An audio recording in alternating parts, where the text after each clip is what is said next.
Hey there. Today is what was my neighborhood like when I was a child?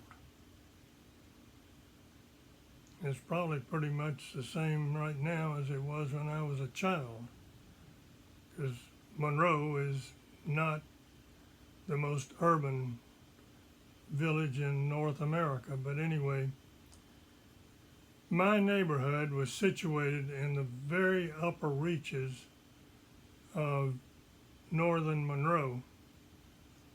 Um, so because of that location, it bordered on agricultural land, cotton fields, cattle grazing areas. Um, Other crops were also grown: corn, soybeans, um, and some of the roads were not even paved, but still dirt. Uh, in fact, in my neighborhood, there was only a very few streets that had curb and gutter and subsurface drainage. The majority of the streets in my neighborhood were simple asphalt streets with dirt shoulders dropping off into ditches that paralleled each side of the road for stormwater drainage. All the electrical service was overhead on power poles as well as telephone service. And virtually no sidewalks. The streets that had curb and gutter had some sidewalks, not always, but some. So walking on a sidewalk was a rarity. But that was okay because there was almost no traffic on the streets. This is a period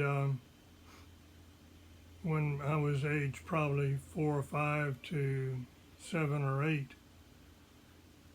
which is at the height of World War II. And as a result, there were very few cars going up and down the streets as they are today. People just didn't go anywhere in a car unless it was absolutely necessary, because you certainly didn't want to wear your car out, and you didn't want to wear the tires out either, because getting a car or getting tires for the car or even gasoline for the car was a very restricted situation. The neighborhood did have a lot of trees and large oak trees, sycamore trees, cottonwood trees, as well as the smaller types of trees, Cape jasmine, mulberry, those kinds of smaller trees that didn't get much taller than about 15 or 20 feet, but always bloomed and had a lot of flowers on them. There were a few pine trees, but not many. So there was, a environment that was very pleasant. Most of the yards had big grass yards and lots of planted areas with all sorts of small shrubs and little plants that flowered: iris, azaleas, camellia bushes. Gosh, those were so nice, because a camellia is a massive, beautiful flower in the fall. We had a magnolia in our yard. even had a Magnolia fruscata, and those little things smell just like a banana, and they are delightful to hold in your hand and get them warm and smell the banana odor smell. Um, I had lots of friends in my neighborhood. Ann and Palmer Jarrell, Walter and Suzanne Kellogg, Gene Wines, Wendell and Slade Moody, Tom and Arthur Thompson,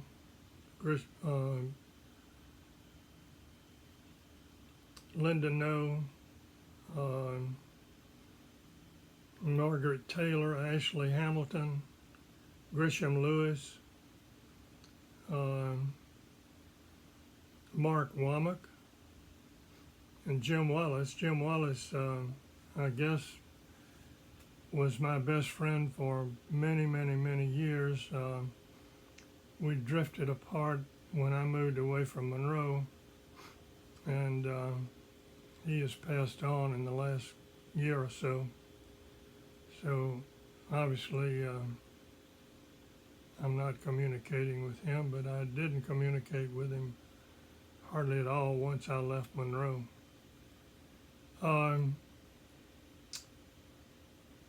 The neighborhood was an area that we played in extensively. None of the neighbors, whether they had children or not, objected to us playing in their yards as long as we were, not destructive anyway. Tearing up plants or breaking off tree limbs or anything like that, which we didn't do anyway.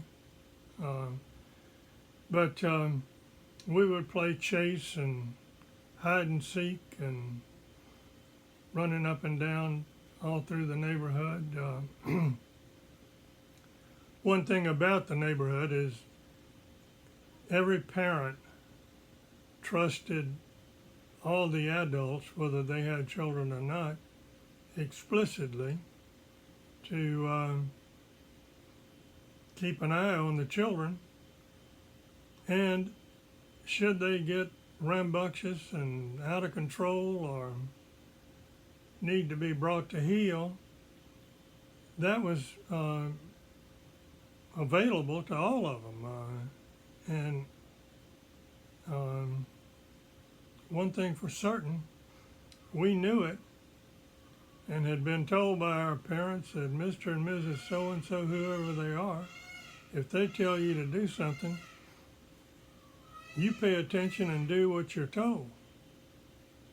And if and when we got a reprimand, it's for certain that we didn't go scooting home and telling our parents that we got reprimanded by Mr. or Mrs. So-and-so, because our parents knew that Mr. and Mrs. So-and-so were very much concerned about our safety and well-being, and for certain,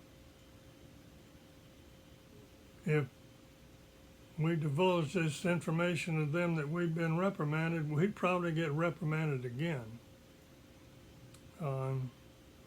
Very seldom did these adults ever call our parents unless we had done something that was totally outrageous, and I don't really recall any of that.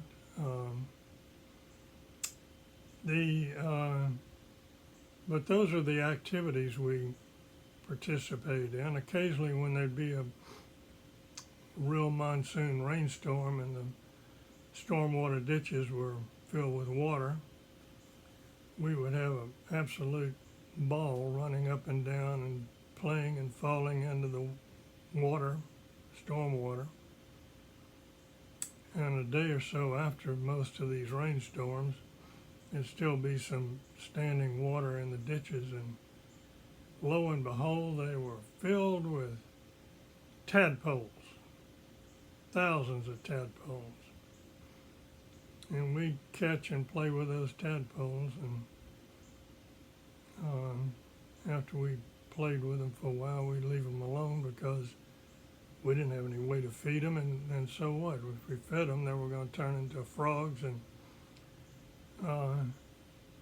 the few that did survive turned into frogs, and they ate a lot of insects, so that was a good thing.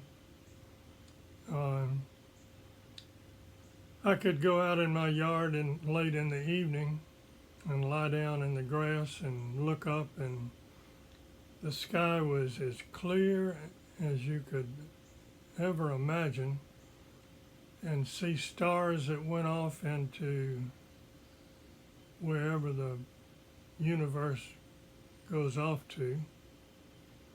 And also, there were a host of bats flitting and flirting around. They eat a lot of insects too. So having bats around was a positive thing, although there's some rumors going around about them spreading diseases and whatnot, even COVID. But we humans spread disease also, so leave the bats alone. I wish we had more of them. The thing that one of our activities, since it was in the midst of the war, was on Saturday mornings, people in the neighborhood would put out bundles of newspaper and boxes of tin cans. In those days, tin cans were actually made of steel and lined with tin, both of which were products that were needed in the war effort. So we would collect these bundles and boxes of cans and bring them to a central pickup point where they would be gathered up and taken to the processing area, where they were then converted into products for the war effort. So that was one way that we felt like we were helping beat the Nazis and Japanese and fascist governments that were rampaging around the world. One of my friends, Mark, his father was in the Army, stationed or fighting in Germany, or France and Germany. He was a captain and head of a heavy armor division. Then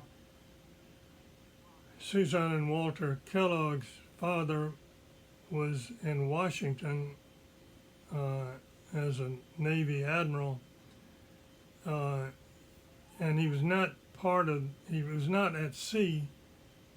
He was doing administrative duties in Washington, and armies have to have, and navies and air forces have to have administrators as well as frontline fighters and everywhere in between. The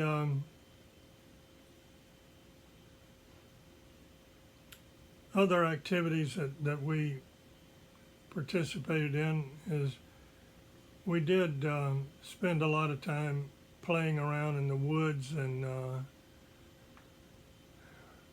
during the season for picking cotton, we would go up to Coal Plantation and get a big old cotton sack and put it on our shoulder and fit across your shoulder, and you'd drag it along behind you, and you'd pick cotton and put it in the sack. And the real pickers were African American men and women, and some of the men could pick 100 pounds of cotton a day, and believe me, 100 pounds of cotton is one heck of a lot of cotton. I was lucky to, over a 4 or 5 day period, to be able to accumulate about 25 pounds plus or minus. So when payday came along, which was always on a Saturday, everybody took their cotton sacks up to the weigh station. The African Americans weighed theirs in daily because they were able to pick enough cotton that it needed to be weighed daily. But on Saturday, my sack would get weighed, and the 20 or so pounds would get recorded, and I would be paid for my weight of cotton. And it was usually, I think, about a nickel a pound, which if I had 20 pounds meant I got $1. If I had 25, I got a little over $1. And woohoo! When I had $1 plus change, I was a rich, rich kid. My typical allowance was around 20-25 cents a week. Later on, when I was 9, 10, 11 years old, and I could go downtown on the bus on Saturdays to the movies and etc. But this was before I was old enough to do that. So really, I could use my money earned though to buy little what were called stamps, war stamps, and I put them in a book. And once you fill the book, which took about $10 to fill the book, you would turn it in to either the post office or the bank or even the school, the elementary school where you went, and they would give you a United States savings bond, which after it matured in 20 years would be worth $25. So that was one way we kids contributed to the war effort.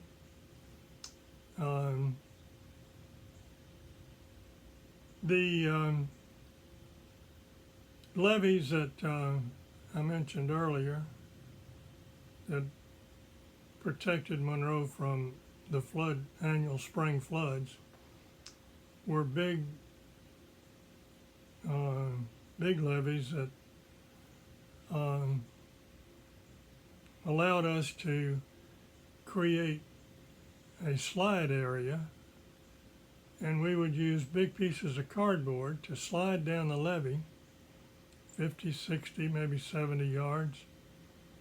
And that was a lot of fun because, you could really pick up a lot of speed and sliding down the levee, clipping along, and then running back up the hill levee to slide again. Unlike skiing, snow skiing, alpine skiing, we didn't have any chairlifts, so we had to run up and down the levee, which was quite beneficial physically. And that was one thing that we all participated in. It was a lot of fun.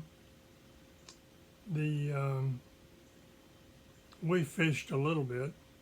I think, I haven't mentioned, but 2 houses up from where I lived was where the Milners lived, Mr. and Mrs. Milner. And they had this massive bamboo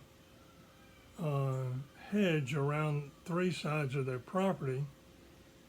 And when I say hedge, this thing in width was 10, maybe even 15 feet in thickness in places, and probably 400 or 500 feet in length, running around 3 sides of their property.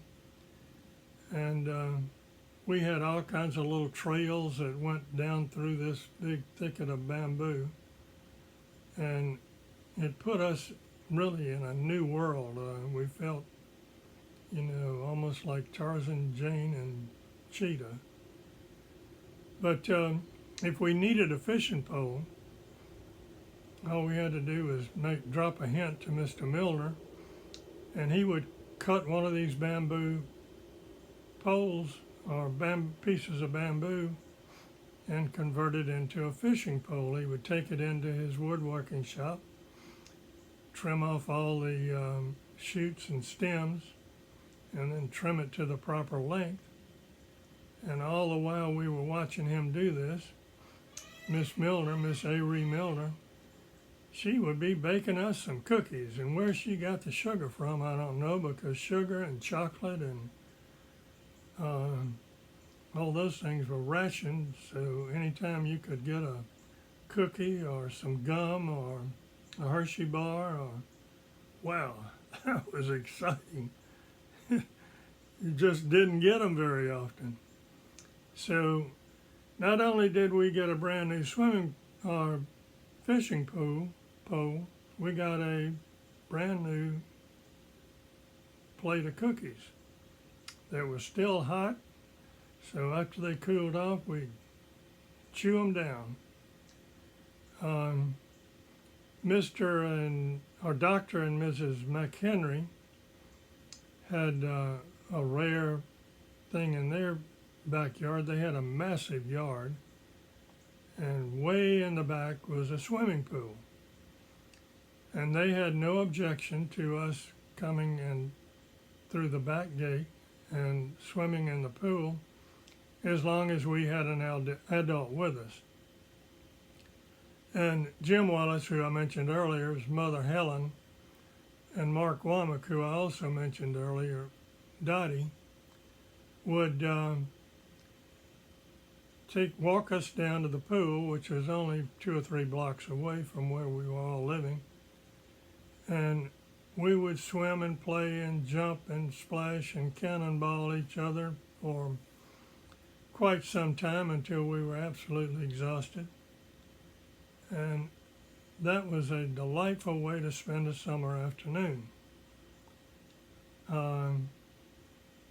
So we were fortunate to have things like that available to us.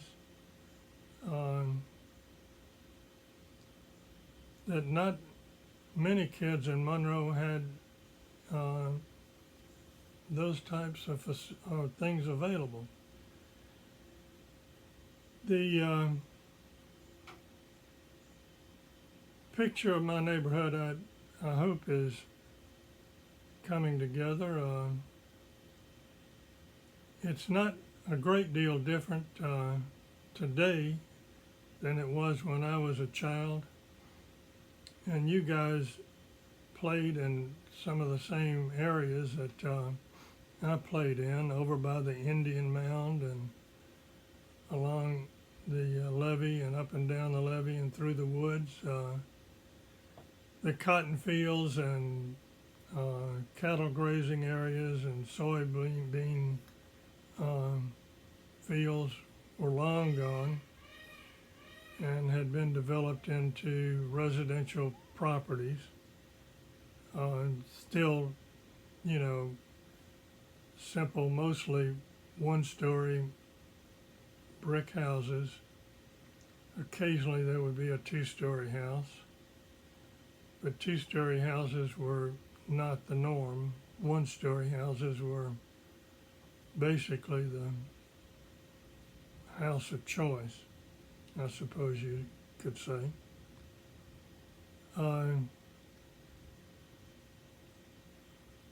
Other than that, I'm not sure what else I could add to it.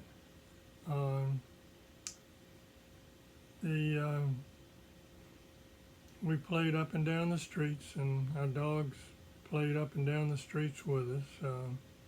So there was really no dogs that had to be restrained in any way. And I don't recall any problems as a result of that. So we had a delightful time between like 1942 1946 when the war was over. And that is my neighborhood. My house was 1507 Park Avenue. Sounds like New York City, doesn't it? Huh, not quite. Okay. Hope you enjoyed this expose of my neighborhood.